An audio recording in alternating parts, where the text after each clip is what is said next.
আওয়ামী সরকারের পতনের দিন সংসদে লুকিয়েছিলেন দলটির শীর্ষ নেতারা। ৫ আগস্ট জাতীয় সংসদ ভবনের একটি কক্ষে লুকিয়েছিলেন সাবেক স্পিকার ডক্টর শিরীন শারমিন চৌধুরী, সাবেক আইসিটি প্রতিমন্ত্রী জুনায়েদ আহমেদ পলক সহ মোট ১২ জন। এই তথ্য প্রকাশ্যে এসেছে ঢাকা মেট্রোপলিটন ম্যাজিস্ট্রেট আদালতে শুনানি চলাকালে।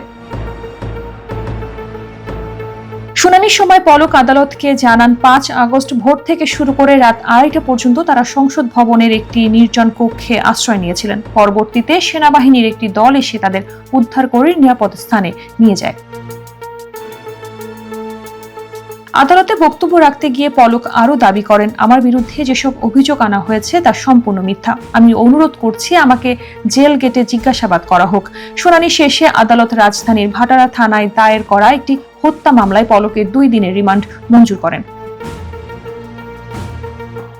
২০২৪ সালের ১৫ই আগস্ট জুনায়েদ আহমেদ পলককে প্রথমবারের মতো গ্রেফতার করা হয়। এরপর বিভিন্ন সময় তাকে চেষ্টার অভিযোগে রিমান্ডে নিয়ে জিজ্ঞাসাবাদ করা হয়েছে। চলতি বছরের ৬ ফেব্রুয়ারি তাকে আনুষ্ঠানিকভাবে এই মামলায় গ্রেফতার দেখানো হয়।